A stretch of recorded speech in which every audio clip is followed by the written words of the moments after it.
Bienvenidos a Conversaciones de Fe. Soy Malcott. Estoy con un gran amigo, el pastor Sergio González de Cuautla, un pastor asociado a nuestro ministerio con quien trabajamos desde muchísimos años. Hasta estuvimos estudiando la palabra juntos durante 2 años. Sí. Fueron 2 años de bendición, fueron 2 años donde nos conocimos también y aprendimos muchas cosas acerca de la palabra de Dios y la verdad sí es tan importante tener esta revelación de la palabra de Dios. El verbo se encarnó, vino a la tierra.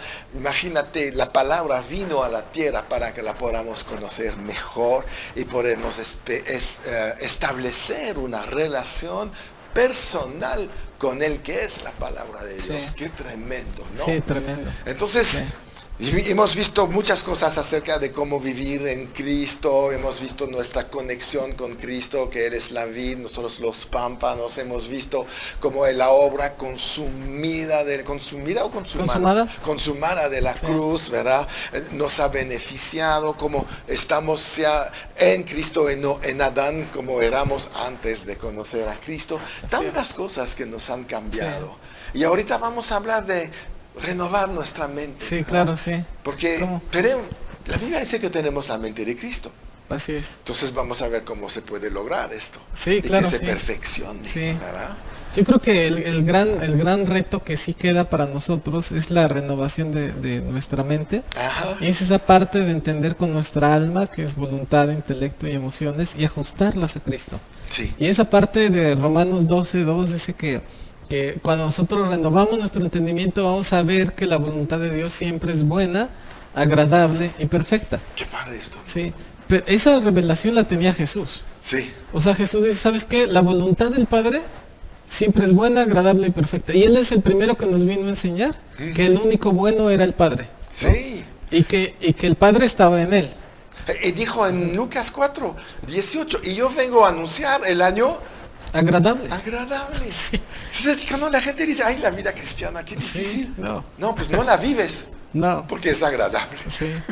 La vida cristiana yo creo que es el más alto nivel que un ser humano puede aspirar a tener, a vivir, a disfrutar. Es el máximo disfrute de todas las cosas. Es la plenitud, sí. Es bien importante. Bueno, por ejemplo, sabes que había movimientos que hacían votos de pobreza y la castidad y toda esa parte que a veces era añadir un montón de cosas que nada que ver con el gozo y el disfrute de nuestra vida cristiana. ¿Ellos regresaban a la cruz? Regresaban a la cruz. ¿Que se flagelaban? Se flagelaban. A la fecha, hay por ejemplo eventos en Tasco, por ejemplo, que son muy populares, de personas que están latigueándose y terminan con toda la espalda rota por esto, y tú sabes, o sea, peregrinaciones que hacen, ¿no? Mandas, ritos, ¿no? Muy establecidos que hoy, en pleno siglo XXI, estamos viendo cómo a la fecha todavía hay personas con esos pensamientos. Sí. Pero ¿sabes algo? Creo que uno de los motores que han impulsado esto a veces son las mismas iglesias, lamentablemente. Sí. Que iglesias llamándose cristianas realmente siguen predicando a un Cristo que todavía no los ha salvado, sino que ellos tienen que añadir muchas obras para la salvación. Sí. Y entonces esa renovación del entendimiento tiene que surgir, pero no puede haber una renovación del entendimiento si no hay un nuevo conocimiento. Absoluto. Sí. Y eso es lo que a veces se rechaza. Dice que nosotros perecemos porque nos faltó conocimiento, ¿no? Sí. En Oseas capítulo 4, verso 6. Y hoy seguimos pereciendo, somos un pueblo sumamente exitoso, sumamente bendecido, prosperado, gozoso, pleno en Dios, pero somos muchas veces un pueblo sumamente derrotado. Sí. ¿Por qué? Porque menospreciamos el conocimiento. Exacto. Entonces por eso el ministerio, que gracias a Dios porque nos ha unido en ese propósito de capacitar a los obreros, de enseñar la buena palabra, la sana doctrina, pues nos lleva a ese punto de entender que nosotros somos una nueva criatura y que tenemos que renovar nuestros pensamientos a la altura de lo que Dios nos está pidiendo. Sí, y lo que dice Romanos 12:2 es que cuando renueves tu manera de pensar, dice que te transforma. Sí. Entonces ya no eres la misma persona. No, ya no. Empiezas a hablar de otra manera, de otras cosas, actuar de otra manera. Empezando a hacer cosas que van a trascender. Con una expectativa diferente. Exacto. Sí. Estamos esperando ver el mover de Dios. Sí, Cuando oramos, ¿qué diferencia entre rezar y orar? sí, claro, sí. El rezo es pura religión, Repetición. es repetición, es lo que Jesús dijo, ya cállanse con sus vanas repeticiones. Claro. Y oran al Padre. Y cuando nos habla del Padre nuestro, nos renueva la mente, porque empezar a decir, hay muchas cosas que pueden hacer cuando hablas con el Padre. Sí, Y pensar en su reino, por ejemplo, en su voluntad agradable y perfecta, que puede ser Sí. la que vives todos los días. Sí. Tener tus peticiones suplidas, una libertad, y antes que todo, alábalo. sí, por supuesto. Y vemos ahí, por ejemplo, dice que es la renovación de nuestro entendimiento. Sí, Es decir, el asunto no es el conocimiento nada más, no, sino que el entendimiento viene después del conocimiento. Y nos damos cuenta que en la iglesia actualmente hay conocimiento en muchos casos, pero no se entiende. exacto. Le pasó eso a Lucifer. Sí, Tenía todo el conocimiento de quién era Claro, Dios, sí. pero nunca tuvo el entendimiento. Por eso se reveló ahí estúpidamente. Sí, sí, sí. Le costó ahí su lugar y para la eternidad. Sí, y estúpidamente de un teólogo dice que el pecado tiene su origen en la estupidez, ¿no? Sí, yo lo creo. Sí. Yo lo creo. Sí, Cuando conocemos a Dios, no podemos pecar. sí, es una perspectiva diferente. Dice que a través de la renovación de nuestro entendimiento, entonces nosotros podemos decir, sí, Cristo vive en mí, pero no lo entendemos. Exacto. O sea, no entendemos por qué. Pero nos regresamos como a la primera pregunta, o sea, ¿por qué? Pues porque simplemente yo estaba en Adán y ahora estoy en Cristo. Nada más eso. Sí. Y esa acta de decretos y todas las bendiciones que hoy tengo, pues ya las tengo en Cristo Jesús. Claro que Entonces, es algo fuerte de entender, pero dice que es el primogénito. Dice que nosotros fuimos hechos hijos de Dios, que fuimos predestinados antes de la fundación del mundo y que ahora es Él en nosotros y que tenemos el mismo espíritu que resucitó a Jesucristo entre los muertos y que Él nos ha dado vida, ¿verdad? Cuando estábamos muertos en delitos y pecados, y esa transformación es algo que cuesta trabajo entender, pero esa renovación de entendimiento nos da por completo una perspectiva muy diferente sí. acerca de nuestra condición en Cristo. En 2 Corintios 5:21 dice que al que no conoció pecado, por nosotros lo hizo pecado para que nosotros fuésemos hechos justicia de Dios en Él. Sí. ¿Ok? En Él. En Él. Claro. Sí. Y esa parte de en Él, me encanta algunos libros de Papa Hagen, ¿verdad? Sí, Cuando sí. habla acerca de en Él, hay un libro muy bueno que Sí, la está verdad. muy recomendable para leerlo, todos y los para que nos todos. ven, que Sí, lo para todos que busquen, nos es ven, muy búsquenlo, es muy importante. bueno el libro. Ajá. Sí. Y habla acerca de que nosotros estamos en Él, que estamos en Cristo.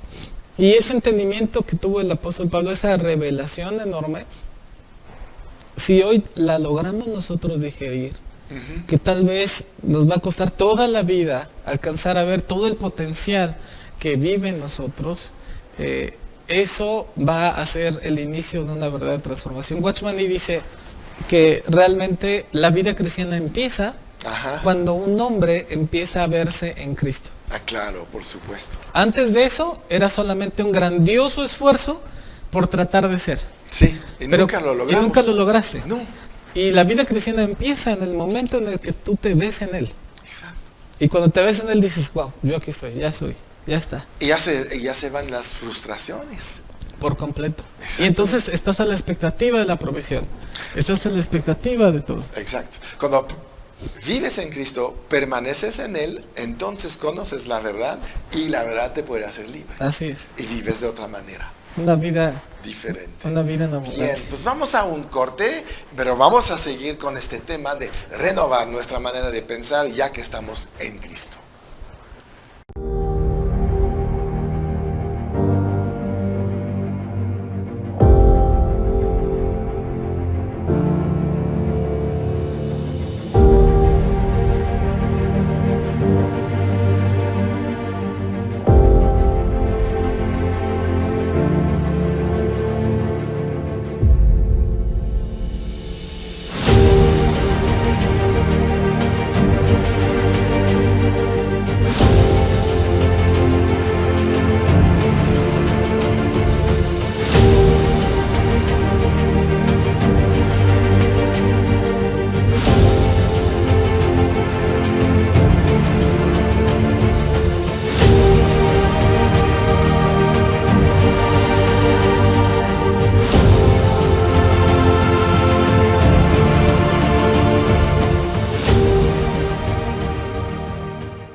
estamos hablando de vivir en Cristo, de vivir ahí en una nuevo estilo de vida. La verdad es un nuevo estilo de vida y es un estilo de vida de gran bendición. Somos la justicia de Dios en Cristo, Sí. ¿verdad?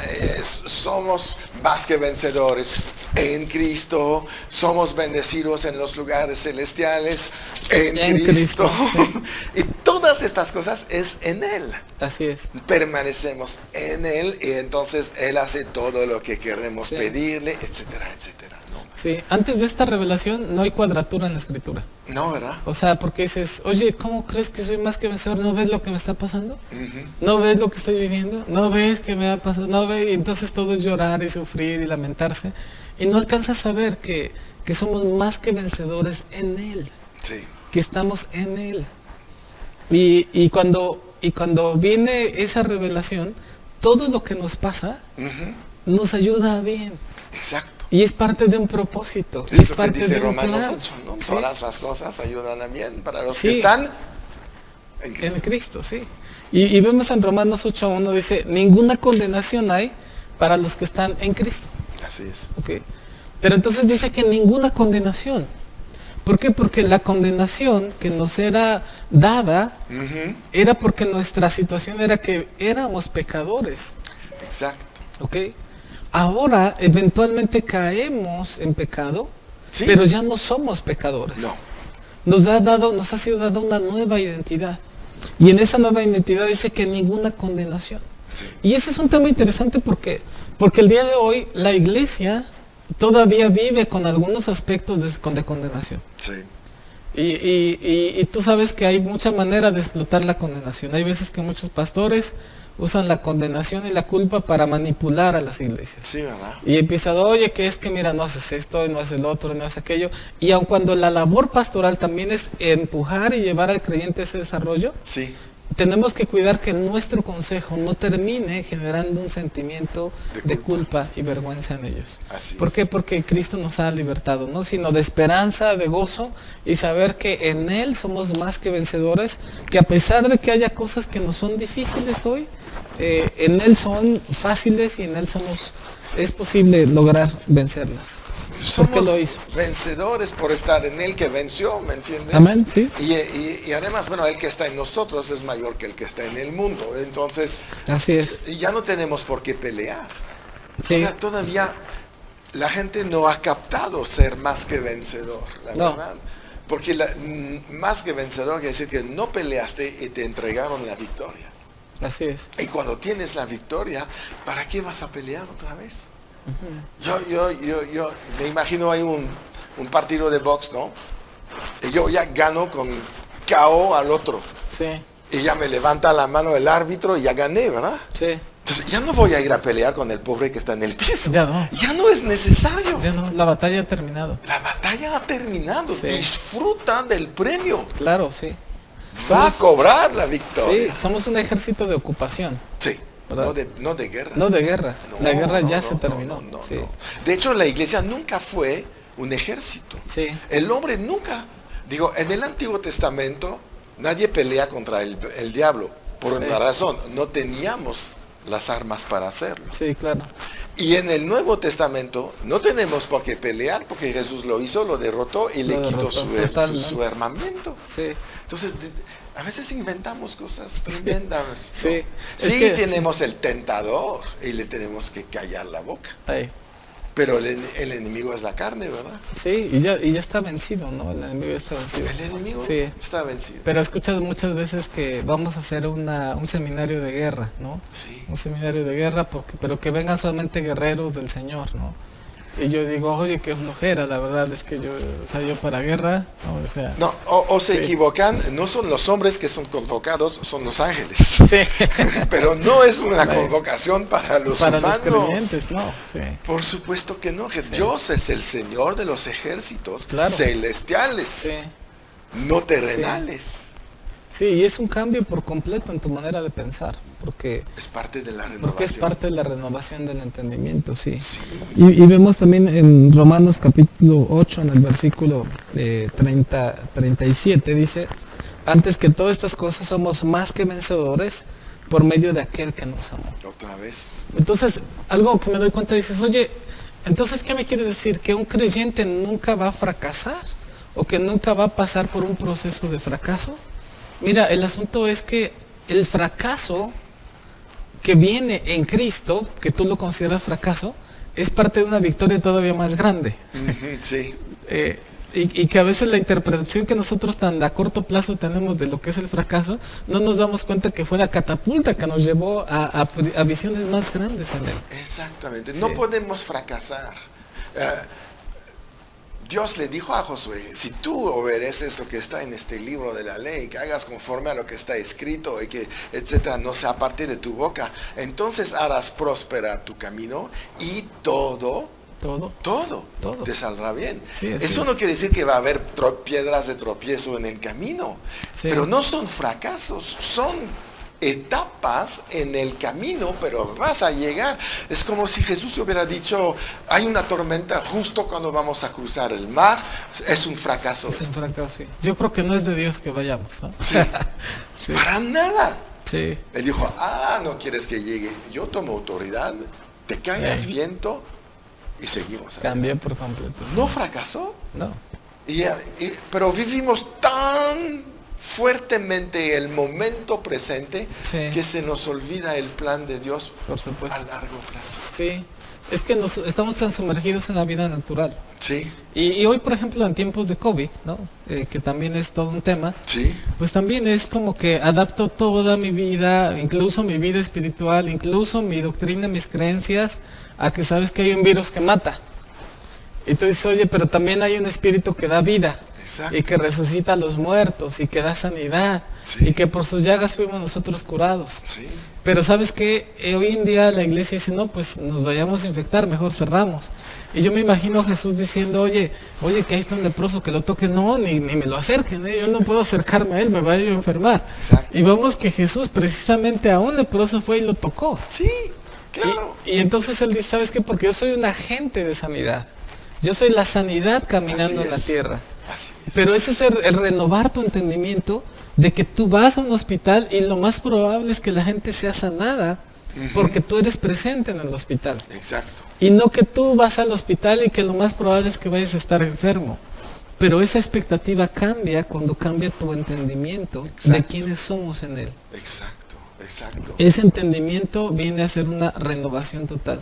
Y hoy en día, estamos viendo que el gobierno, la iglesia, las escuelas, las instituciones están sometidas por un espíritu de temor, ¿no? El temor a estar enfermos, el temor a la muerte, y son cosas que él menciona aquí. ¿Y no es el primer virus que mata? No es el primer virus que mata. Sí. ¿Y por qué ahorita?